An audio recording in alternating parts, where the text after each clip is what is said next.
You all can like follow us on our social media account that Sheleco Marathons, that's Semi Unilag on Twitter and Instagram, and you guys can subscribe to our YouTube channel. Note on it. So yeah, the topic is 10 ideas for a green transportation infrastructure by Dr. Mohammed Adil Khattak, materials and mechanical engineer, working for HR technology. Okay, guys, and ladies and gentlemen, actually, guys and girls. First of all, thank you for Samuel the Shell and University of Lagos, actually, for giving me this opportunity to be with you guys today. I believe that you have just started your day in my part of the world. We are just finishing it. Uh, and I will personally thank to Fortune for being with me, and he actually has a lot of patience for all these days that we were passing all the information and other things. So I had so many few other topics we were trying to select, but because of this transportation infrastructure, I have choose this because this is a general topic, and an engineer, actually, we have a lot of things to contribute for a green environment, and green transportation is one of them. And in the coming slides, I have like 10 slides, and in each slides, I would like to discuss with you about how can we make our infrastructure or environment or the place or the community more greener by using different methods, and those methods will include materials, structure, how can we make transportation, make the things greener through transportation infrastructure. So you can say that we are not going into much of the technicality here, but this uh, presentation will be going on more of a journal, type. So we can start. Fortune, can you give me the next slide? Thank you. So I don't know. Is it an interactive session like people can ask questions live, or I'll be the one talking one way? Okay, sir. So the plan is you go through your entire presentation and we'll take note of the questions in the comments. So after Okay, we will now answer. Thank you. no worries. Okay, okay. So the first thing is like, what is actually green infrastructure, green transportation infrastructure? There are so many concepts flowing around the city and other things. And if you see the picture on the slide, actually, I'm sure you can recognize this area. I was trying to take some of the pictures from Nigeria, and if I tell you that, because I'm from Pakistan, so we do have a similar situation in Pakistan also, about the transport, and you can see all there's no traffic rules actually. I'm sure Nigeria will be much better actually. But what I'm saying is here is like things like this compel us to go for thinking, and for as an engineer, they prompt us, and they compel us to do something about it. So the first thing which comes is, by looking at this picture, what comes in our mind is that can we make this traffic more harmonized? Look at the people and the cars, everything is going together. The cars are making a lot of pollution, and we can see some garbage at the corner of the picture also, which is also contributing to the environment. And then we can see people are going, definitely no mask, no nothing. So it is directly causing the environment and directly causing harm to the health of the people. So sometime, if you want to define something, a concept actually, and it's better to tell them what it is not. I mean, by looking at this picture, I'm telling you, or we are looking at some problems here. So how to solve it? That would be the solution here. So when it comes to the idea of a green transportation infrastructure, that's pretty easy. How? All one has to go some idea that we are virtually like sitting in a bus, in a van, in a car, and it's a peak hours. So people are either going in the morning to the office, or people are coming back, or school timing. So we are stuck virtually. We can think that we are stuck virtually somewhere in between the traffic jam and the high tide areas. I mean, there are so many traffic there. So what happened is what we are thinking at that moment, actually sitting in our motionless cars on the jam-packed highways with the vehicles spewing emissions and the pollution into the air. If you or me are lucky, I'm in the sitting in my own car, then somehow I can spare myself from all the emission and other things. But again, if even if I'm in the winter or the summer with the aircon or the heater, you see, it's just a circulation of air, so it's getting some air from the outside also. So what we are thinking, I mean, it has been demonstrated repeatedly that a transportation infrastructure based around individual in automobiles contributes to a global warming, pollution, health problems, and energy insecurity, as we just was discussing looking at this picture. So conversely, the idea behind a green transportation infrastructure is one that provides opportunities for people to get around their communities using their own power, such as walking or bike, or by other more environmentally sensitive means like trains or buses. Now, definitely the questions comes like, okay, I'm going every day 20 kilometer, 30 kilometer to my office. How can I go by bike? Okay. And if I'm going by bus, the bus is taking more time, or the bus are too crowded, and the bus are jams, and so many questions. Yeah, but we will be replying all these answers in the coming slides. How we can make actually our transport more greener, and the transport infrastructure greener, by providing each of answering to each of these questions. So the first thing is here that we understand what a green transportation infrastructure means: to make the environment clean, to make it more healthy, to make it, for the global warming, because we all knows that the main problem from the emission of the cars and automobiles and other CO2, which is actually harming our environment. So we'll go now one by one to see how many, like as we say, like we are just discussing 10 points. There may be many more, but so we start with the number 10 first. Fortune, can you give me the next slide? Thank you. So now, the first thing actually nowadays you see, I mean, in the developed countries, the boost for electric vehicle is talk of a town. But for countries like Pakistan, India, Bangladesh, I mean, India is more advanced.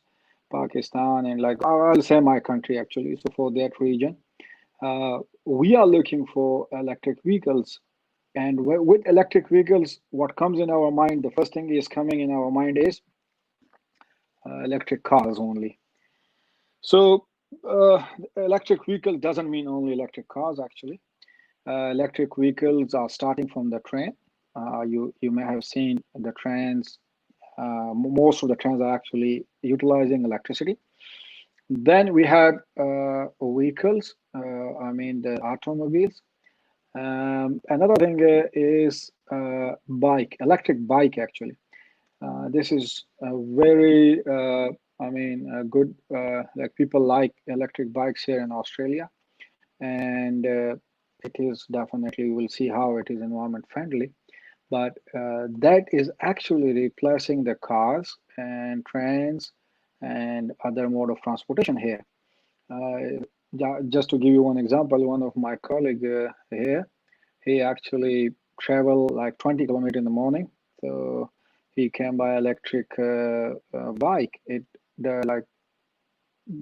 can understand the amount of fuel he will be saving. So plus the main problem is what? CO2. So if you see the second para, our modeling shows, I mean, the CO2. So we have some figures here on the left side of the figure. If I'm using a gasoline vehicle, so the CO2 emission for for a certain amount of period, if I'm using it, or on a full tank actually, so it's like 11,000 pounds CO2. And if I'm using electric vehicle charge like this one, it is only 4,000. So you can see 11,000 and 4,000. So it makes like less than 50%. And if you are going with the renewable, I mean, no electricity actually, then you can see no CO2, no these other gases. So these are the things, I mean, they're saying there was some modeling done by Ford Motor Company. My laptop. And they have, I think so. so can I continue? Can I continue? Yes, sir. Okay, so I hope things are the same as I left actually. So, I mean, we need, as an engineer, we need some proof of whatever we are talking. So, Ford Motor Company is one of the leading company in the world, and its associate director actually for global electrification infrastructure. They actually did some good modeling, and they say that well, it shows a significant benefit in CO2 reduction for every mile our customer are driving their car. And this is what we shown on the left side of the graph, that more than 50% is reduced. A big problem, however, in the growth of electric vehicle is the lack of chargers available. Yes, that is another problem. You will not find it just like a fuel station at every corner in our country. So what we can do, I mean, if I'm using the vehicle, then I need a charger for that. So what the people are doing is that, like the electric vehicles more viable is that 6 automakers recently agreed on a charging connector that will make it possible for most electric cars to be charged much more rapidly than was previously, like 80% charge in just 10 minutes. So that's amazing actually. If this is happening, then there is no problem. I mean, you can find, I mean, on a full tank or full charge battery, or the one, if you can go for 100 or 200 kilometers more than that. So you can find one, and in 10 minutes or 15 minutes, you can recharge and move further. Yes, economy is one of the biggest issues for countries like us. But again, it's the government actually which can regulate the taxes and other things to make a boost for electric vehicles. So that is one of the way to make things more greener for us, because there less CO2 emission. And we just had a look that how many things are solved: health problem, environmental problem, and energy crisis and other things. So We have. okay. So Bolu says, are there any instances of widespread adoption of EV charging stations outside of the US? Actually, the thing is, Bolu, Mr. Bolu. The thing is, like, first thing is adoption. Okay, why we have adoption? The widespread comes the second thing. Adoption is only coming after we adopt something. Okay, so the question is, outside US, how many countries are adopting electric vehicles? Can you tell me, I mean, how much is in the Nigeria? Maybe 1%, I can say, or 10%. Let's say I don't have like a rate. For the sake of argument, we can say 5% in Nigeria, let's say. So for the 5% of for the 5% adoption of electric vehicle in Nigeria, what do you think? How much widespread adoption we should need? Definitely, if I'm going for electric vehicle, I'll go first in the main city. Let's say your capital city, because many people are there and it's more of the trade center and other things. So then you can say yes. If I am putting 5% like vehicle there, I have to provide the charges also.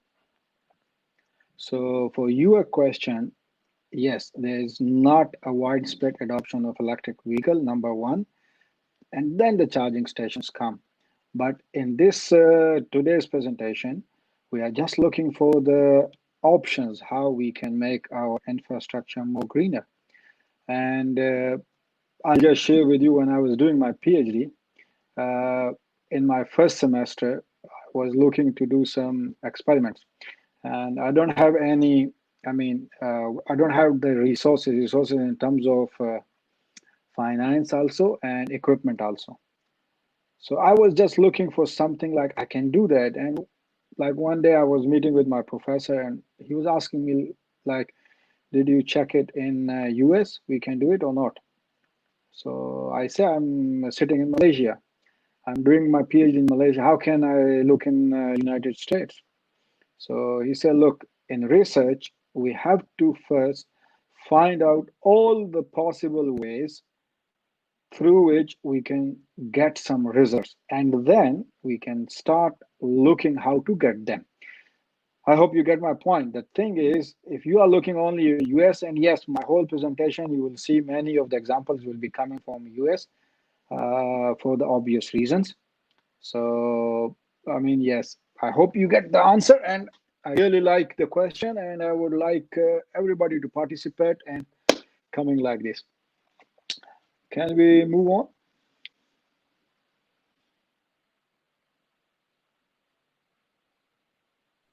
All right, so we have another question before we move on. So, Okay. Favor says, other than the use of electric vehicles and the more natural forms of transportation, such as walking, are there other forms of transportation that can be implemented which are green in nature? Actually, frankly speaking, I couldn't get the exact meaning of your question. Okay. Other than the use of electric vehicles and the more natural forms of transport, such as walking, are the other forms of the transportation that can be implemented, which are green in nature.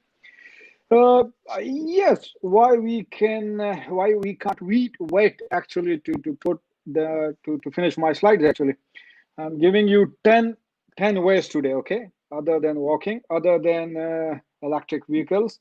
Okay, we do have so many so many ways, but here we are discussing 10 ways how we can make it more green.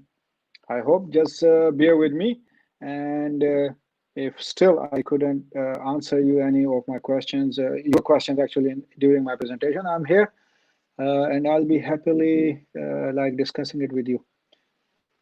Okay, Fortune. Thank you. Okay, let's finish this one. I think that's a good idea. That once we finish all the slides, then we can start the question answer session. Uh, and I hope within that we can, I'm sure most of the questions will be answered during all the slides. Fortune, can we go for the slide with number 9? I mean, number 9, the next one. Yes, this one. Okay. So another thing is, what do you mean by green highway partnership? I like this picture actually. You can see that highway. It's not highway, it's like high. We can say in the morning high and the other thing. And practically, I mean, we are promoting something like that. That whatever we are using here actually is, it should be regulated by the Environmental Protection Agency of any country. So environmental protection, again, going for the greener actually path. So the Green Highways Partnership, an effort begun by EPA and the Federal Highway Administration, mostly in the US, I must say, but it is, I mean, getting popularity and adopted by other countries like in Australia also, seeks to enlist public and private entities in an effort to make highways function better for those who drive on them. Because we cannot, I mean, avoid the highways in any way. We like, I cannot walk for the rest of my life.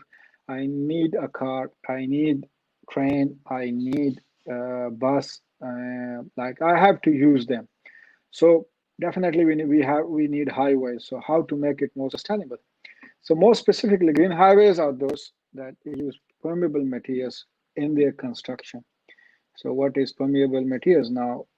I mean, they actually the material which prevent toxins from seeping into the watershed or any kind of material actually which become chemically reacted with water. I mean, from the rain or from the sewage or also from the sun or any other harmful activities. So it should utilize recycled material to reduce landfill use. And we will be giving an example how we can do that and control invasive species and promote the health and nature, definitely. Another element of the partnership is that it aims to achieve all of these and many more goals through market-driven voluntary approaches and not via regulation. So in a way, I mean, if I'm driving every day, because last time I was in a year ago, not a year ago actually, early this year, I was in Sydney and I moved to Brisbane here. So in Sydney, life is much faster because it's a big city and the traveling is really, really, I mean, hectic. I hate traveling actually. I mean, the driving. So in Sydney, what I was doing is every morning I have to drive my car to my office because there was no train going there. And so the way I was going there, it took me like 40 minutes to 1 hour every morning. And when I'm coming back, it took 30 minutes extra. So that is something like I'm spending 2.5 hours every day on the same road. So what if that road become like this road, the one you are looking in the picture, actually, all the greenery and the feel of refreshness and other thing. Even if I'm stuck in jam, not the jam, we were looking in the other, but here on the highways. So I mean, it is not contributing to the harmful of the environment and other things. Okay, can you go for the next slide? Thank you. Okay, now this is the answer. I hope you people can recognize this bridge. Fortune, I think this is I took from the Lagos. I think Lagos. You're one of the pedestrian bridge there, but the example is definitely the other one. Anyway, so this is another answer. I mean, mode of transportation. How we make the mode of transportation more easy. So one of the answer is the pedestrian bridges. Now they say that in 1889, okay, this Highland Road in this New York was all about commerce and transportation only, allowing people and the goods to flow easily over the Hudson River 212. I mean, 64 kilometer actually. For years, the bridge sat unused after a fire in 1974. So there was one accident in 1974, and because of that, the walkway over the Hudson actually. I mean, uh, uh, 4 years because of this nearly destroyed. So nobody was using it. It was not used for commerce nor for transportation. So what people did in New York in 1974, they try that this walkway over the Hudson, actually, they want to transform this 1.25 mile long, I mean, nearly 2 kilometer bridge into a place for the public to enjoy. So now imagine, I mean, these guys actually, they opened the park in 2009. See, 1974 and 2009, a lot of efforts. So just think, I mean, that those areas which were actually haunted, I will say, because it was destroyed by the fire, no goods are transporting from there, no transportation is there, no commerce is there. So they just make it a park for the people and a walkway to enjoy. So this make the longest pedestrian bridge in the world. I mean, 2 kilometers, you just imagine. So pedestrian bridges provide opportunity for alternative environmental friendly transportation modes such as biking and walking. Now we can see that with other transportation needs, the one you were telling, that now we have this pedestrian bridges in which people can jog and can walk also and can do the biking also. So in this case, the walkway over the Hudson connects miles of trails on either side of the Hudson, encouraging exercises and clean mode of transportation. So this is called green, actually. Clean is green. So I'm sure in your country, Nigeria, there must be some places like that in which people have transformed it. Oh, even if it is not transformed, maybe it is newly built where people can run, jog, exercise along the traffic, actually, I mean, in a clean environment. Can we go for the next one?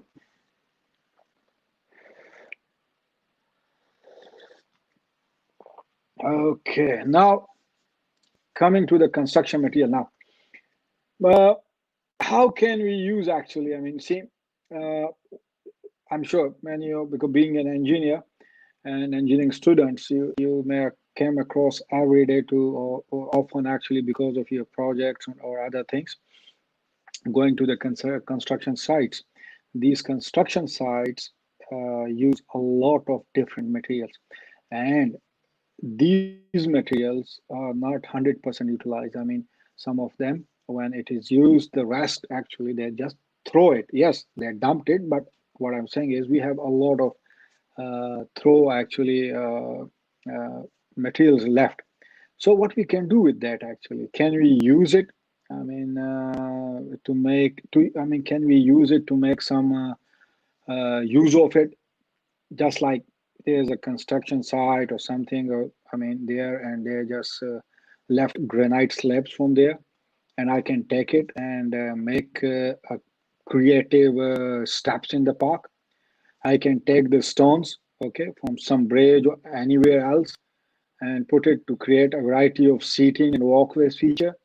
Can I take the steel from some warehouse where they don't want to use it and just reuse it for some aesthetic purposes?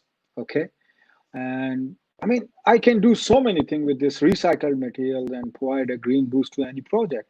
So, what we are getting out of it at the end of the day, number one, we are recycling all the leftovers. So by recycling, what we are doing is we are using it, and when we use it, we clean the environment. We are not leaving it there.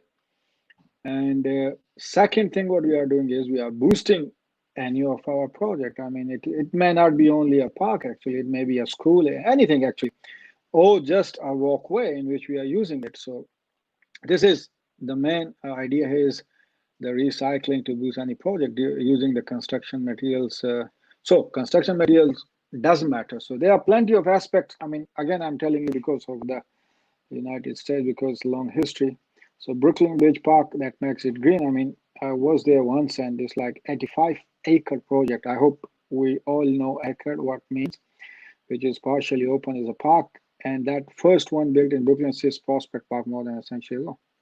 So it will replace all industrial area full of piers and warehouses with public space for recreation and restored wetlands and other habitat. It also relies on recycled and so see we are changing the environment. We are not leaving the things as it is. If you go back to slide number 2 where we were saying ice breaking. So we saw some garbage on the side. So what if I'm just using all the garbage? Not cannot use all the garbage, but whatever left in that, and I can see like steel or debris or whatever I can use. I use clean that area, and I'm recycling and I'm boosting that environment also. So number 7 was construction materials, which we are using it to make contribution to the green environment. Okay, can we go for the next slide?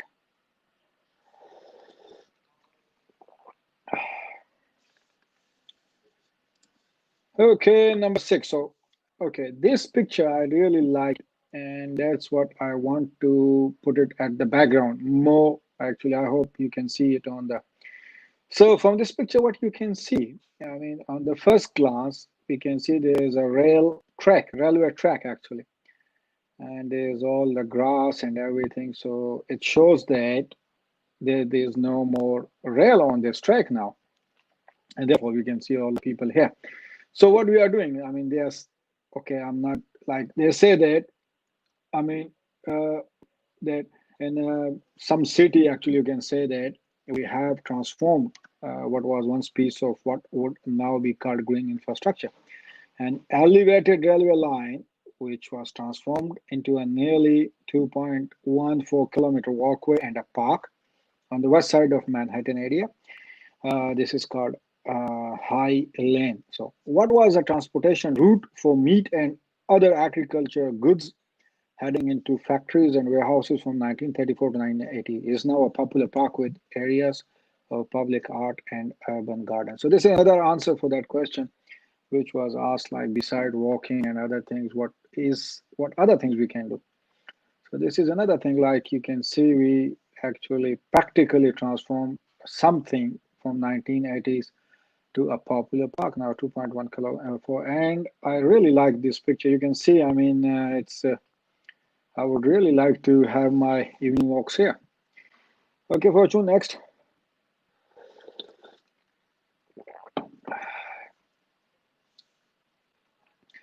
Another thing is like greenways. Now, what is the difference between greenways and the other old to new? So we always have coastal areas, okay, in our countries. I'm sure Nigeria also have the coastal area. Uh, I'm sorry for my geography actually, but in Australia we have a lot of coastal area here. So, and I would like what we can do with that now. I mean, we can do an attempt to create a continuous network of trails for use by bicycle and pedestrian. I mean, we can do that. You can see like we have uh, a walkway near the coastal.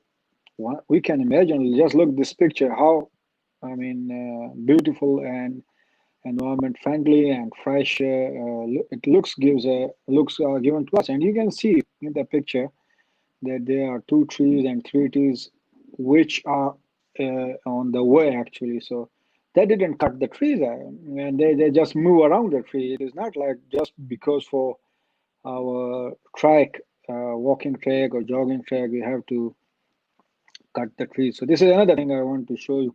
So just imagine walking and doing like this, just a small effort is required, and we can transform this coastway into a greenway. So they say that 1/4 of exists right now in the form of trail dedicated to non-motorized transportation effort like East Coast Greenways are essential green transportation infrastructure initiative, providing opportunity for those not in cars to get around and in between towns and in this case even states actually. So not all greenways, which are literally corridors for undeveloped land, often in the form of pedestrians oriented paths around cities or towns, all are as encompassing as one that snacks up the entire Atlantic Sea. But what does it mean is like we don't actually need uh, like a bedded or like this picture we share that it is formally have some a proper way, but we can just dig it out and make it some way. And I mean the main idea here is like we should have some greenways. Okay, next slide please.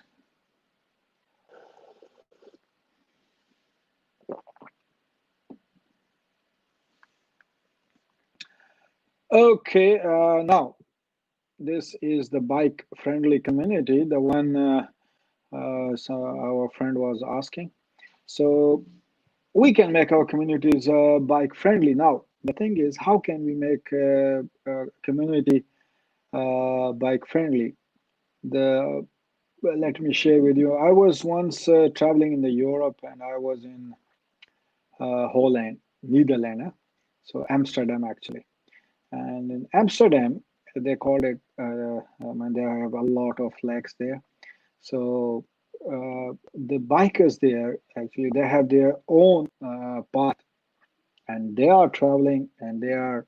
And the bikers are so fast actually. So we were informed by our friends there that be careful about this because they have their own path and they use it uh, for their daily commute within the city. So one example is that I mean they have developed a really good infrastructure for bike friendly community there in Australia because I'm living here now. So another good example, my personal, like in Brisbane and also in Sydney and other cities, to promote electric bikes. What they do is there is, they have a hub of bikes everywhere. I mean, some all the places in the city. All you have to do is to use your mobile and internet and make your online account and just pay by credit card or via bank. And it's really, I mean, you can do it like monthly payment, which is like membership. Just grab one of the bike and go around the city. And the same in the UK. I was actually, so I mean, what I'm saying is there are so many ways to make the community a bike friendly. So, okay, so next one.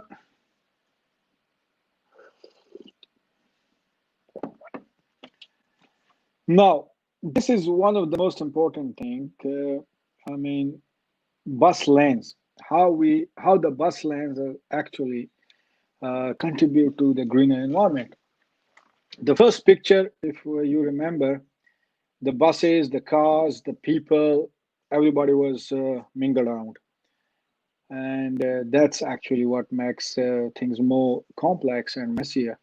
But see here, if we make a separate bus lane in our city, what benefit it will give us? Number one, the buses actually will be in time. It will reach to its place in time, no traffic jam. Number two, most of the people will opt to go by buses than to use the car. Why? Because they will know that if I'm traveling by bus from this time to this time, I can reach to my office in time, and there will be no traffic jam and lag other things. While you can see the cars, I mean, they may have some traffic obstructions. So now we are tempting people to put in the bus. So can you tell me how many people can we accommodate in a normal bus? Let's say 30. It must be more than that, but let's say 30. So if a car, I mean, 30 people are going to the office and they are using 30 cars, or for let's say two people in one car, so say 15 cars.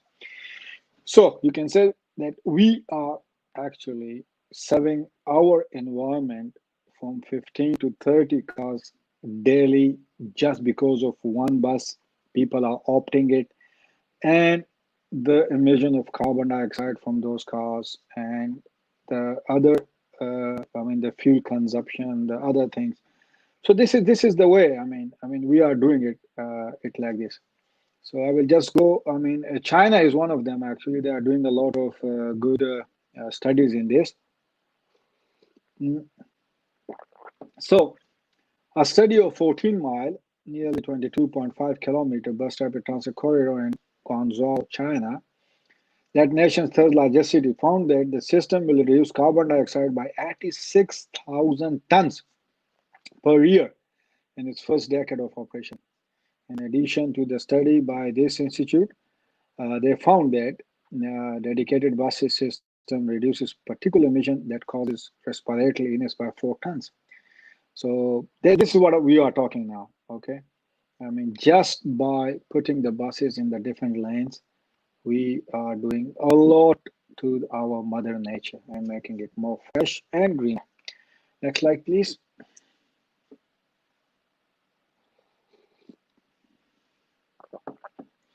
Now, we are always talking about buses and subways. So subways is the same thing, I mean, as the bus, but it is more, I mean, a refined form of the buses because most of the subways in developed countries, they travel underground. The more they are entering in the central business district, the center of the city, they travel mostly underground. Uh, I found Japanese subways more complex but more efficient when I traveled by them. And in just they say in New York, if you are traveling from certain suburbs, the trend actually is really messier and not actually clean. So first thing is, if it is not clean, then who will actually go by it actually? But when we can say that by cleaning means like good cleaning, and the reality is that these modes of public transportation take a heck of a lot of cars off the road. So the clean doesn't mean it should look like clean. Yes, it should look like clean. We should look for the cleanliness also. But subways are clean means it is cleaning the roads from cars, from trucks, from sorry, trucks we cannot say because the mode of transportation other thing. Sorry.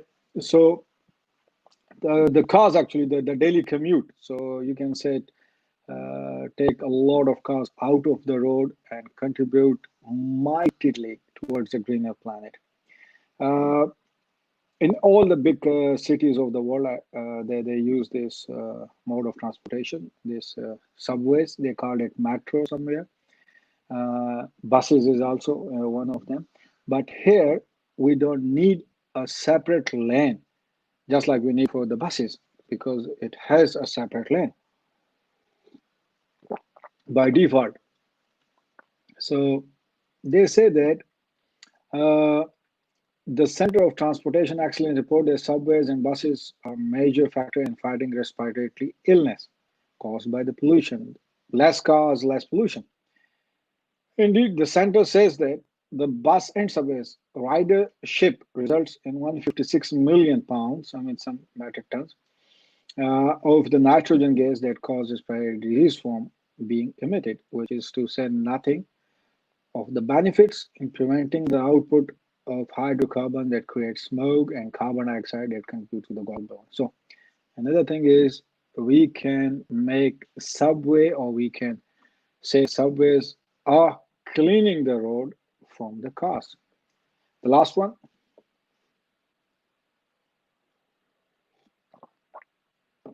Okay. So the biggest, the idea which combines everything is that while we are planning for any community or any township, uh, why not we just plan it like this, that people have to travel less for their daily needs? Number one, we always need to go to the market for our groceries. So why not make the groceries and like some central, you can say what they call it, central selling or shopping area. Yeah, shopping area in which you can find under one roof all your needs for your clothing, for your daily groceries and other things. Also, the medical hospital. Another thing is schooling. Another thing is parks. So why not we make all these things together? And together means that you have to travel less towards your destination.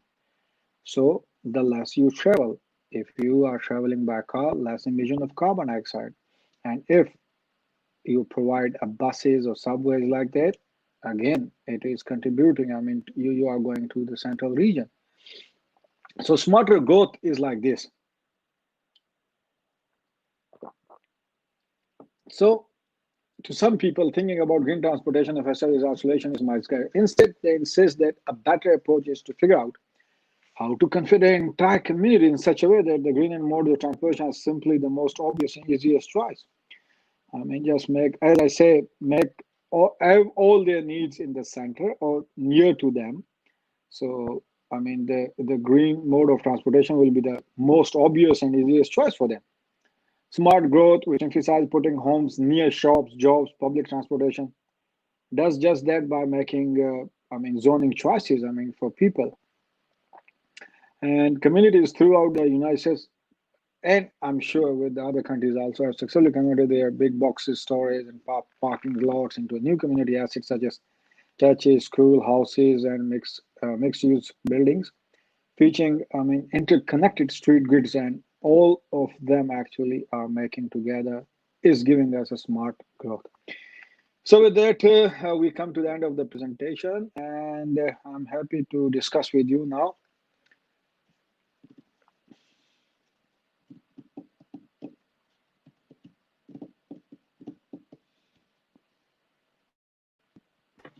All right, sir. Thanks for Yes. that wonderful presentation. I'm going to Hmm. show the questions we have now. So the first one goes first. So Okay, Kolaka is saying, I can read now. So, understanding that money makes the world go around. Living in a country where green transport and infrastructure are not prioritized at the moment, is there a short-term financially friendly approach to establishing and sustaining green transport and infrastructure? Look, the thing is, uh, you know, they say that quality starts from the home. So we can talk about many big ideas. You are right. I mean, they are applicable mostly to the developed countries like US and you can say Australia, Europe, other countries. But if we are talking about, I'll go with my country, Pakistan. So I'm living in some area and I want to make some change there. So what can I do now? Number one is my car. Okay, I cannot get an electric vehicle. Okay, so what can I do is I have to do. I have to service my car engine, the change the oil and everything in time. Why? Because it will keep my engine clean, the fuel clean, and there will be the emissions actually will not be as harmful as it can be. Another thing is I am sure the electric bike idea. It is. I mean, I don't know about your country, but Pakistan is also adopting that one now. So electric bikes are coming there. It's not that expensive. I mean, it charges out way less than the electric vehicles. And another thing is, I mean, the walking. If I can walk for some place, I mean, in the evening, if I'm going to the shopping mall or some groceries, it is our habit now that we just take the bike, the car, or other thing. So why not we just try and walk through it? Okay. So this way, I am contributing to the environment. Maybe 0.0001%, but still I'm contributing it. Now come to another thing. If we can transform the way from my place to my shopping center, the way I walk every day, and I found that this way has a lot of garbage. People are throwing it. There is no grass there. There is always stones there. So can I think of something better that make it clean and make it more environment friendly by using my friends' help, taking a group of my friends come there. I mean, the change maybe we think is very less, but believe me, it's the impact is way far than our thoughts. So yes, finance is actually the main thing, but we can do so many things in our own capacity. all right, thank you, sir. Yep. Moving on to the next. Okay. Uh, what are the disadvantages, if any, of implementing infrastructure or grading transportation? Wow, that is, I was not expecting actually. What are the disadvantages? If there was like some disadvantage, why we will be talking about it today? So I think there are more advantages than we can think of any disadvantage for this. All right, Yeah, but it was a good and tricky question. good. Another. Considering sustainability, are hydrogen cars greener than electric cars since they don't emit CO2 during the driving journey? what does it? Okay, what does that mean that they are not polluting? Actually, when we are looking for the sustainability, we are looking for the viability also. Do we have the statistics that electric vehicle, okay, are like their production are already, the Tesla is doing all the production of electric cars, but did we ever thought that why hydrogen cars are not that popular as electric cars nowadays? There must be some reasons, huh? So one of the big reason is the viability. Viability means the finance. I mean, if we are making hydrogen cars or other, I mean, other form of renewable energy things, then the cost is actually too much at the moment. So yes, we would love to go for something which is not emitting any CO2 and still giving us the same luxury of traveling. But we have to look for the balance also. All right. Thank you, Okay. sir. Another one goes. Okay, again, Mr. Bolu, huh? So I like the cap in the picture. I hope, I mean, you see he's enjoying the fresh, I think he's sitting in the sea, huh? Or somewhere river. So what effect will constraints brought on the pandemic have on city-based green transportation option that put people in fewer vehicles preference for private? Uh, yes, you are right. Actually, pandemic has affected so many, or I will say it hits all the areas of our life. We can see the airlines, the main affectee, and some of the countries like Australia also they have opened their domestic airlines, but they are putting like one seat empty and one seat people. So literally they are taking half people as they could have done the previous one.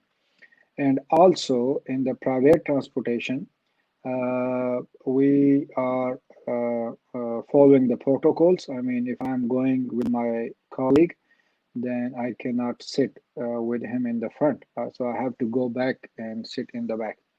So you are right. Pandemic has the effect actually on this thing.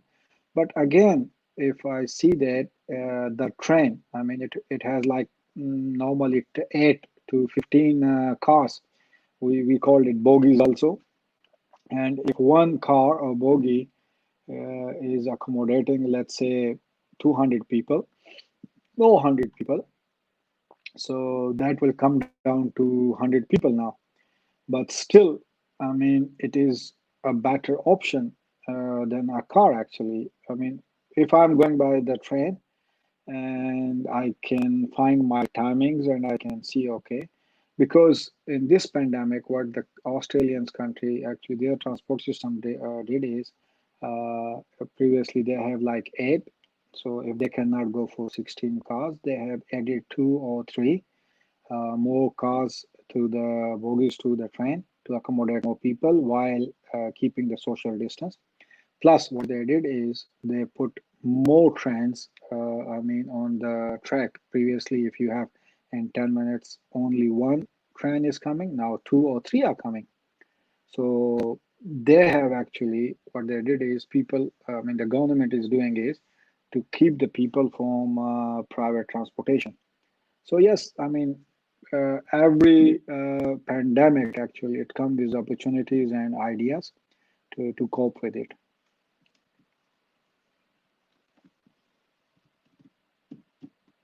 All right. Great answer, sir. Thank you. Okay, Uh, okay. So that is all. okay. Another question is up. Okay. This one. Okay. Nigeria doesn't have the infrastructure for a stable power supply yet. Would it be would it be sustainable to start establishing green transport and its required infrastructure in terms of electric vehicles? Yes, I fully agree with you because I also belong from one developing country like Pakistan, and we are still facing power. We are facing the not stable power supply yet, and yes, these things actually I mean have a big restraint and going to the establishing a green transport actually. So I mean, you are right. Would it be? I mean, we cannot sustain that. But what we can do is, just like in Pakistan, because Islamabad is our capital, so we can start small. I mean, we can start from a capital or some city or some, the other places. Just like we don't have the, sustainable power supply. So what we do is we have small power plants that runs by Hydel, okay, coal also, and definitely other sources. I mean, wherever we have like starting from 1 megawatt to 10 megawatt, simple, small, 2 megawatt.